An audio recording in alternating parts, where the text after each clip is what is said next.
Welcome back to our mini vlog. આજની સવારની શરૂઆત થઈ સુમનબા સાથે વાત કરીને। સુમનબા કોણ છે જો ના ખબર હોય તો અમારા જૂના વ્લોગ જોઈ લેજો। સુમનબા ગયા છે યુનાઇટેડ કિંગડમ અને બહુ જ ખુશ છે। પીહુને વાત કરવાની બહુ મજા આવી।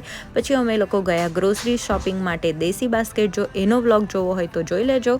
પીહુએ તો ફટાફટ શોપિંગ કરવા માંડ્યું। અહીંયા છે આ ગળી વલિયારી, આઈસ્ક્રીમ, કોલ્ડ કોકો અને સો ઓન। પછી એ કંઈક શોધતી હતી, મને ખબર નથી, પણ એ જે વસ્તુ શોધે છે શોધે ત્યાં સુધી તમે લાઇક, શેર અને સબસ્ક્રાઇબ અને ઇન્સ્ટાગ્રામ પર જોતા હો તો પ્લીઝ ફોલો કરી દો। પછી ખબર પડી કે એ તો હાજમોલા શોધતી હતી, એને મળી ગઈ। અને ખબર નહીં હાજમોલા કેમ બધાને બહુ ભાવે છે, પણ મમ્માને પીહુની તો આ ફેવરેટ છે, એટલે પીહુએ લઈ લીધી અને મને બતાવી, વિડીયોમાં બતાવી કે મેં આ લીધી છે। પછી પીહુએ થોડું ફ્રૂટ્સ લીધું, લાઈક લીચી અને જે બીજા ફ્રૂટ્સ હતા એ। અને પછી એને એટલી ગરમી લાગતી હતી, કેનેડામાં એટલી બધી ગરમી પડે છે કે ના પૂછો ને વાત। તો એણે થોડું ઠંડો ઠંડો આઈસ્ક્રીમ ખાધો ગાડીમાં પાછા ઘરે જતા। બાઇસિકલ રાઈડ કરી અને જ્યારે